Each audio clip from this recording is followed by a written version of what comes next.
رات کے تقریباً 12 بج رہے تھے۔ شہر سے کچھ دور ایک پرانی حویلی میں حمزہ اکیلا بیٹھا تھا۔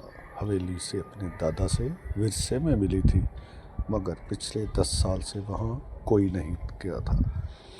لوگ کہتے تھے کہ اس حویلی میں رات کے وقت ایک عجیب گھنٹی بجتی ہے۔ حمزہ نے ہمیشہ یہ سال پرانی کہانی سمجھا تھا۔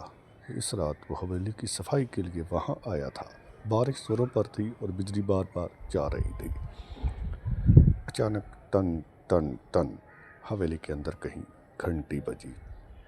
حمزہ چونک کر کھڑا ہو گیا۔ اس نے موبائل کی ٹارچ چلائی اور آواز کی طرف پڑھنے لگا۔ گھنٹی کی آواز اسے ایک بند کمرے کے سامنے لے آئی۔ دروازے پر زنگ لگا ہوا تھا اور اس پر ایک پرانی تختی لٹک رہی تھی: اس کمرے کو کبھی مت کھولنا۔ حمزہ چند لمحے دروازے کو دیکھتا رہا، پھر نہ جانے کیوں اس نے کنڈی کھول دی۔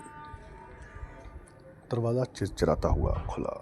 اندر ایک پرانی میز، ایک کرسی اور دیوار پر لگی ایک بڑی سی گھڑی تھی، مگر سب سے عجیب چیز میز پر رکھی ایک پرانے زمانے کی ڈائری تھی۔ حمزہ نے ڈائری کھولی۔ پہلے صفحے پر اس کے دادا کی لکھائی تھی: اگر تم یہ ڈائری پڑھ رہے ہو تو سمجھ لو کہ گھنٹی دوبارہ بج چکی ہے۔ حمزہ کے ہاتھ کانپنے لگے۔ اس نے اگلا صفحہ پلٹا۔ وہاں صرف ایک جملہ لکھا تھا: آج رات 12:15 پر دروازہ دوبارہ کھلے گا۔ حمزہ نے گھنٹی کی طرف دیکھا۔ 12:10 ہو رہے تھے۔ اس کا دل تیزی سے دھڑکنے لگا۔ اس نے ڈائری بند کی اور کمرے سے باہر نکلنے کی کوشش کی، مگر دروازہ بند ہو چکا تھا۔ حمزہ نے پوری طاقت سے دروازہ کھینچا، لیکن وہ نہیں کھلا۔ پھر اچانک گھڑی نے 12:15 کیے۔ ٹن ٹن ٹن وہی گھنٹی دوبارہ بجی، اور اسی لمحے دیوار کی گھڑی کے پیچھے سے ایک ہلکی سی آواز آئی: حمزہ۔ وہ پتھر کا بن گیا۔ یہ آواز اس کی ماں کی تھی، مگر اس کی ماں کو مرے ہوئے 7 سال ہو چکے تھے۔ حمزہ آہستہ آہستہ گھڑی کے قریب گیا۔ گھڑی کے پیچھے ایک چھوٹا سا خفیہ خانہ تھا۔ اس میں ایک پرانی تصویر پڑی تھی۔ تصویر دیکھ کر حمزہ کے ہوش اڑ گئے۔ اس تصویر میں اس کے دادا، اس کی ماں اور خود حمزہ کھڑا تھا، لیکن تصویر کم از کم 30 سال پرانی تھی۔ حمزہ نے تصویر الٹ دی۔ پیچھے ایک جملہ لکھا تھا: تمہیں یہ تصویر نہیں دیکھنی چاہیے تھی۔ اچانک کمرے کی بتی جل گئی اور سامنے موجود آئینے میں حمزہ کو اپنا عکس نظر نہیں آیا۔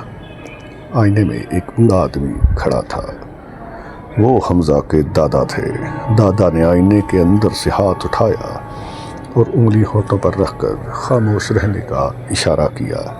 پھر انہوں نے آہستہ سے ایک لفظ کہا: بھاگو۔ اسی لمحے حمزہ کے پیچھے دروازہ خود بخود کھل گیا۔ وہ پوری طاقت سے باہر بھاگا۔ حویلی سے نکل کر وہ سیدھا سڑک پر پہنچا اور بارش میں کھڑا ہانپتا رہا۔ کچھ دیر بعد اس نے پیچھے مڑ کر حویلی کو دیکھا۔ حویلی کی تمام کھڑکیاں اندھیرے میں تھیں۔ صرف اوپر والی ایک کھڑکی میں روشنی جل رہی تھی، اور وہاں حمزہ خود کھڑا تھا۔ وہ اسے دیکھ کر مسکرا رہا تھا۔ حمزہ کے ہاتھ سے موبائل گر گیا۔ اسی لمحے اس کے موبائل کی اسکرین روشن ہوئی۔ ایک نیا پیغام آیا تھا۔ پیغام بھیجنے والے کا نام دیکھ کر اس کی سانس رک گئی: دادا۔ اور پیغام میں صرف اتنا لکھا تھا: تم حویلی سے باہر نہیں نکلے حمزہ، تم ابھی بھی میرے ساتھ اسی کمرے میں ہو۔ پیغام پڑھتے ہی حمزہ کے پیچھے کسی نے آہستہ سے گھنٹی بجائی: ٹن، اور اس کے بعد ہر طرف مکمل خاموشی چھا گئی۔